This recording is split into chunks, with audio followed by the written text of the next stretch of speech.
What's going on, Rangers fans? Welcome back to another series recap. This is episode number 8, where we are going to recap every single series in the 2024 season for the Texas Rangers.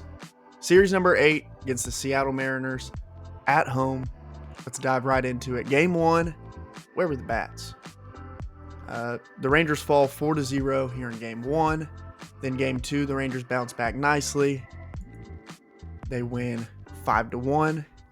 Then in Game 3, the rubber match, the Rangers fall 4-3.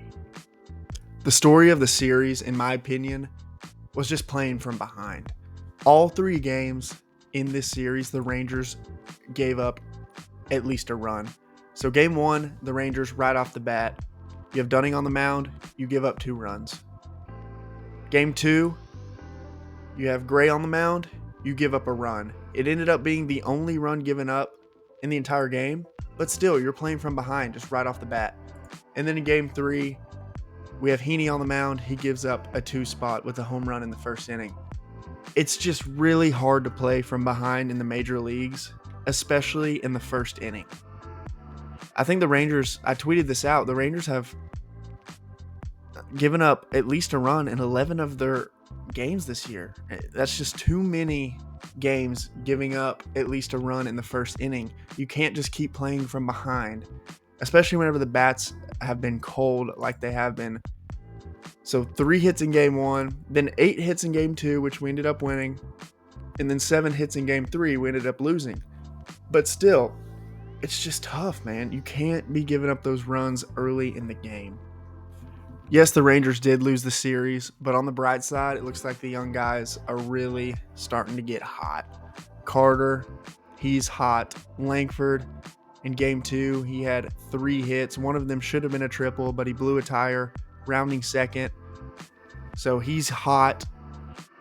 And Seager, though, he's hitting the ball hard. He really is, but he's batting .247 right now. Nothing's really falling for him. Hard velo, exit velo, contact, but nothing's falling for him. Adolis is still hitting pretty well. He's hitting just a point below 300 in the average category, but OPS at 934. Nathaniel Lowe has looked great whenever he came back. He's looked great so far. He hit a home run today. Great news also, we got Josh Sborz back. He got in the game today, and he pitched a scoreless 1 inning. Cole Winn has actually been amazing in the big leagues this year as a reliever. Do you let him start a game? He has not allowed a run in any of his innings. He has looked absolutely money. He has pitched 6 innings. He has 7 Ks, no earned runs, no hits. He hasn't allowed a hit. I mean, he's walked 1 guy. That's the only person that's gone on base on him. 1 walk, no hits. His whip is 0.17.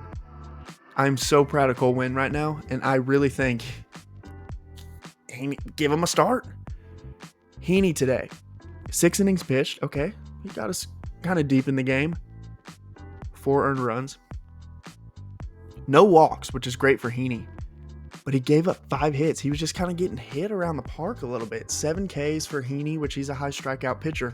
His season ERA is up to 6.26. Winn, I think you got to look at getting him a start. As we highlight Game 2 real quick, John Gray, he went 4 2/3. 7 hits, only 1 earned run, only 1 walk for John Gray, which is going to be key. 7 Ks for Gray. Overall, decent little night for Gray. And then in Game 1, Dunning, he went 4 1/3, 4 earned runs, 3 walks, 7 Ks, and he gave up 2 bombs. The thing with Dunning this year, he's walking too many guys. He really is. Dunning has good stuff. He doesn't have good enough stuff to be walking guys. Because if you're going to walk guys, you're going to give up runs, especially if you don't have wipeout stuff like Dunning has. You know, he doesn't have that fastball that's going to blow it by you. So Dunning needs to clean up the walks. But in Game 1, the Rangers lost 4-0. So you can't really get too mad at Dunning. We had 3 total hits. I mean, nobody showed up. Nathaniel had 2 hits, and Josh Smith had 1. Everyone else in the lineup went over. So really can't knock Dunning too hard when the lineup didn't even show up for him. With the Rangers dropping yet another series, they're not first in the AL West anymore. Seattle has overtaken them. Seattle is 13-12. The Rangers are 500 at 13-13. Then the Angels and Athletics and the Astros are last in the division. But the Mariners, they're a scary team. I think they have the best pitching staff from starters to relievers in the AL. They're a scary team. I think the Rangers need to figure something out, or we could look up and we could be quite a ways behind the Mariners in this division. And everyone's saying that it's early, these games really don't matter that much. I totally disagree.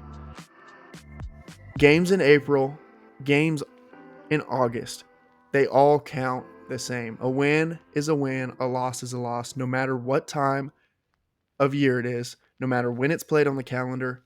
A win is a win and a loss is a loss. I don't care how early or late it is. Wins matter. And saying it's early, yeah, it's early. It still goes on your record, regardless of the time of year. Like, the Rangers really need to dig deep here. And it's nothing they don't know. They won it all last year. They know Scherzer should be coming back soon, which will be nice. But man, the bats too. The early runs given up and the bats. Timely hitting, which will come. This lineup's too good. It'll come. We just need to get in a little groove here. We can go on a little winning streak. With that being said, we have the Rangers at home against the Reds in this weekend series. It'll be an exciting one. You know, you got Ellie De La Cruz. You got some great players on the Reds. And the Rangers are looking to gain some momentum here. You got Eovaldi on the mound for Friday night. I will be there. Hopefully I can will the Rangers to some good luck, and we can go grab that divisional lead again after this weekend. Thanks for listening, everybody. Let's go Rangers.